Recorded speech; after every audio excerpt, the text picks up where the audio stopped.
لله رب العالمين والصلاة والسلام على أشرف الأنبياء والمرسلين سيدنا نبينا محمد وعلى آله وصحبه وسلم. السلام عليكم ورحمة الله وبركاته.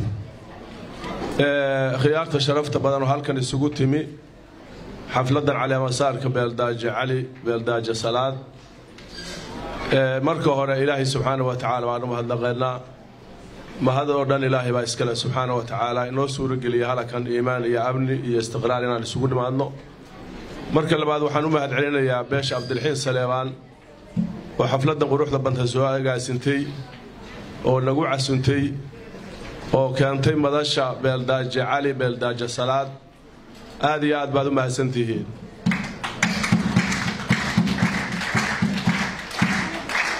si gaar ah waxaan ugu mahad celinayaa gabdhaha oo runtii bilicdan meeshan iyo soo dhaweynta iyo maxaan ku yiraahdaa mashxaradda iyo dadaalka badan muujiyay aqalka quruxda badan ay dhiseen oo beerta ka dhiseen waxaan leenahay waa mahadsantihiin ee guuleysta ilaahay nagiis mahad celinta haddaan ka gudbo waxaan soo dhaweynayaa oo u hambaleynayaa beeldaaje cali waxaan leeyahay hambalyo beeldaaje soo dhawow sidii loo sheegay baa maanta laga bilaabo waxa tahay beeldaaje kamida isimada Soomaaliyeed anaguna waa ku soo dhaweynaynaa waa kula shaqeynaynaa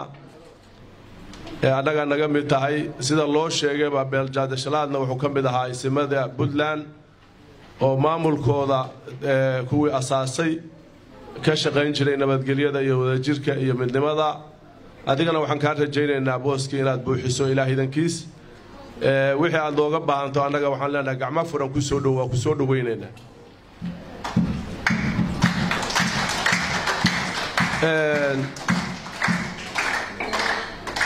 waana ku hambalyeynayna ilaahay ha kugu asturo waa kugu ducaynayna waxaan leenahay Allah ku asturo xilkana Allah ku fududeeyo inta aad maartay nooshayna Allah kugu asturo inta markaad dhimatana ilaahay subxaanahu wa ta'ala kuwa cadaaladda loo tilmaamay oo maxaan ku yiraahdaa la yiri oo sheekhu yiri keligooda badbaadaya ilaahay subxaanahu wa ta'ala kugu daro haddaan kaaga warramo meeshan dhaqanka golaha dhaqanku waa roog dhinacna roog buu ka yahay cagaara dhinacna wuxuu ka yahay qodax iyo maxaan ku yiraahdaa dhalooyin jajaban oo maxaan ku yiraahdaa cagaa ka mudaya xaqiiqdu saas weey marka loo eego reer Puntland runtii waa dad wanaagsan waa dad ixtiraam badan waa dad dhaqanka aad iyo aad u ixtiraama soo dhaweyntooda iyo maxaan ku yiraahdaa ixtiraamkooda iyo maxaan ku yiraahdaa bini'aadamku waa iska jecel yahay in la maamuuso dhinaca marka ka eegto waa roog cagaara weey laakiin marka dhinac kale ka istaagto waa qodxanyo iyo mudacyo iyo dhalooyin iyo wax wada khatar ah maxaa jira waxa la aad hoggaanka u noqonaysa waa ummad ma aha beesha Abdulxiin Saleebaan kaliya waxaad u noqonaysaa ummad Soomaaliyeed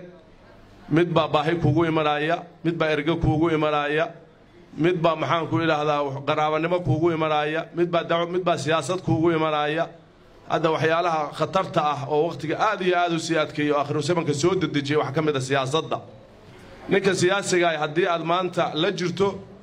oo aad isaga la jirto aad jaga maxaan ku yiraahdaa maxaan ku yiraahdaa waa kula jira haddii kale waa ka jira marka waqti adag baa lagu jira xaqiiqda waqti adag baa lagu jira waxaan ku soo maaragtay tusaale u soo qaadanayaa jidka aad cagta saartay labadaas isugu jira marka labadaba u tooghay reer buureedba dadku u badan yihiin waxa la yiraahdaa reer buureedku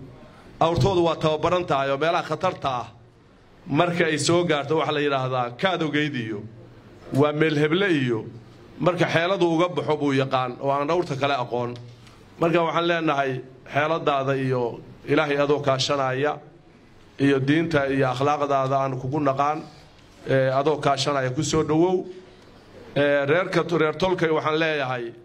awrka hayinka ah si kasta oo gurgurqaad u yahay oo dhowr caruur ah saarto iyo haba badan oo biyo ah haddii waqtigu adag yahay oo meeshu abaarta iyo dabarkana loo duubo waa iska tagaa hadalka u fiirsada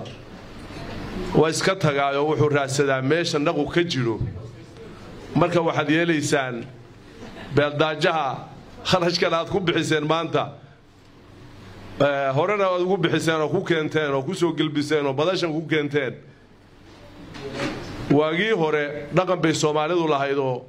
qofka haddii ama isim loo doorto ama loo doorto nabadoonba waa la iibsan jiray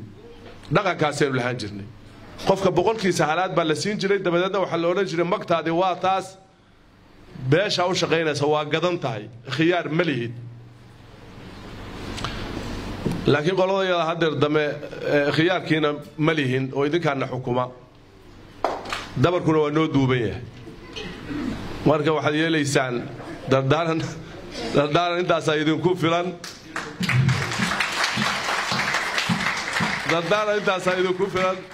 laakiin ilaahay subxaanahu wa tacaala waa dad lagu yaqaan gobonnimo iyo sharaf iyo urursanaan anigu waxaan idinkula dardaarmayaa horta marka hore beeldaajaha iyo beeshaba waxaan kula dardaarmayaa midnimada beesha sidii hore loo sheegay beeldaaje midnimada beesha adaa lagaa rabaa midnimadooda adaa lagaa rabaa horumarkooda adaa lagaa rabaa isu riixriixooda adaa laga rabaa bini aadan baa la yahay oo ilaahay subxaanahu wa tacaala rasuulku soo dirsaday lama wada raacin jidkii dariiqa jannada oo halkaa laynoo caddeeyey oo la yidhi waa kaa dariiqa jannada gala xataa heshiis laguma aha marka feeshu ma suuragal ma aha inay heshiis ku wada noqoto hal wax heshiis ku wada noqoto laakiin adigu waxaa la rabaa kan koonaha maraaya iyo kan dhexmada maraaya iyo kan gadaal socda iyo kan hor socdaba inaad u dhaxaysid inaad ururisid baa laga rabaa waa ku dheeraaday ninku warqadda waa rogrogayaa waxaan leenahay beesha beeldaajaha waxaan leenahay allaha ku barakeeyo xilkana allaha kugu asturo beeshana waxaan leenahay kaftankaas aan hormarsaday dhab maaha waxa laydinku yaqaan gobonnimo iyo maxaanku idhaahdaa hanti iyo waxquur waxaan rajaynaynaa beeldaajuhu inuu noqdo maxaanku idhaahdaa hoggaan ka muuqda hoggaanka Puntland arrintaasna idinka laydinka fadhiyaa wassalaamu calaykum waraxmatullahi wabarakaatu